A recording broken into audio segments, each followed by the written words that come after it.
Hello bro. Hello. Oy Christian, magandang umaga.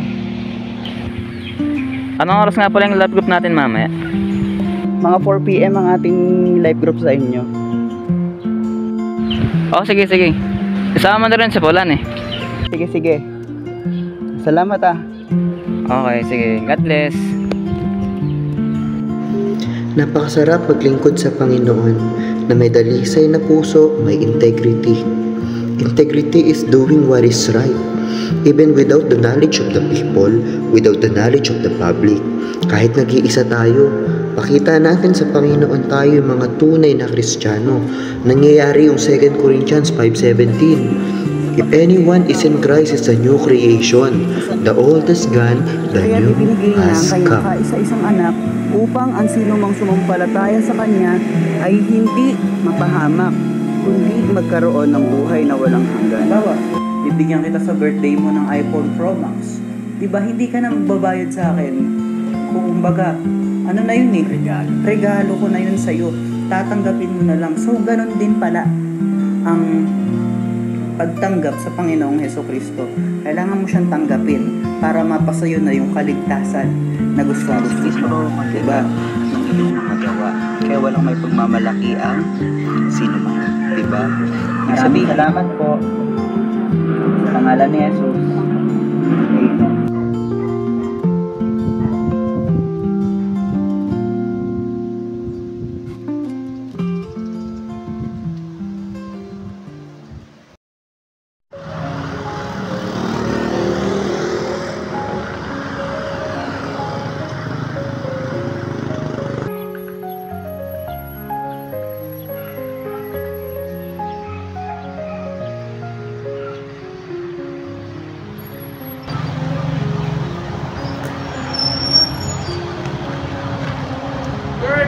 Tama na!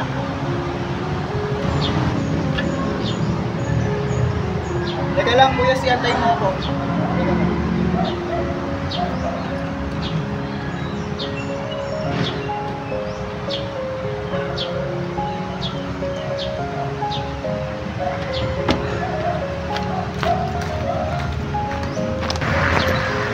Tara na! Tawagan mo na ba si Paul? Parang hindi pa. Tawagan ko lang.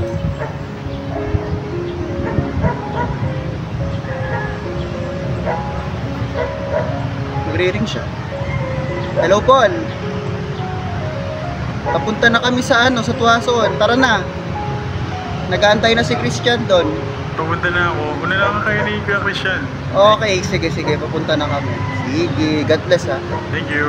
Alright. Bye-bye. Tara na. Tara.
umaga, pagkagising, ang nais ko, ang iyong presensya sa umaga.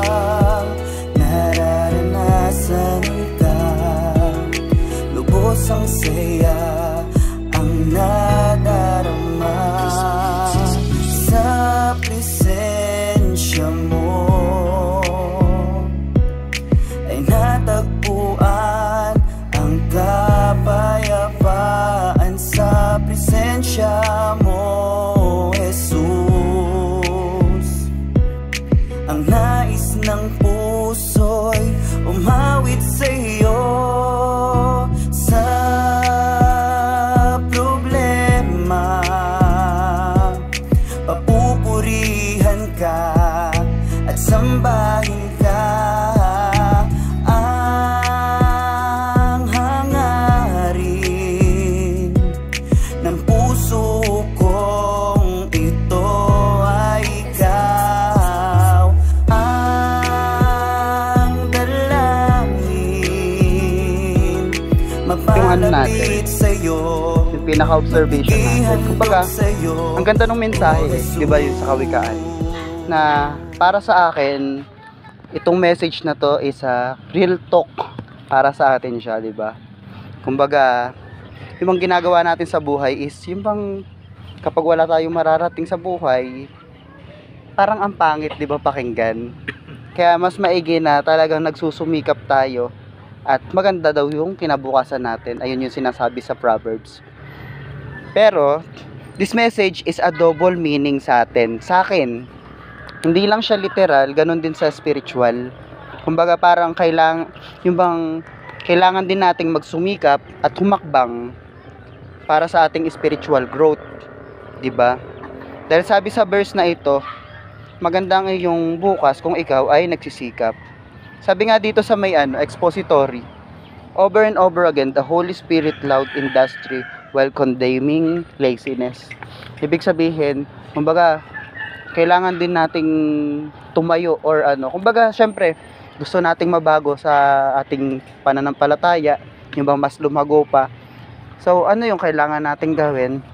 So, this is, sabi dito, everyday talaga, kailangan nating pumunta dun sa presensya ng Lord at hanapin yung face niya, yung bang ganun. Kasi kapag tayo nagpatuloy dun sa yung bang basic na pamumuhay as a Christian, magkakaroon ng satisfied yung natin, yung puso natin, yung espiritu natin, di ba?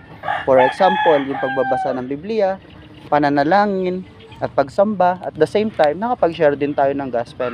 So ayun yung mga bagay na hindi na natin inuulit-ulit sa atin dahil lifestyle na natin yun, 'di ba? So kung magagawa natin siya, is yung bang masasatisfy yung espiritu natin, yung sarili natin pagdating dun sa pagsunod sa Panginoon. Isang malaking himala ng Diyos na gamitin ka sa kanyang gawain sa life group. And we need to restoration through the Lord Jesus Christ. That means we have to reconnect ourselves. It must be seen in our lives that we have a connection to the main source. So you can say, it is life.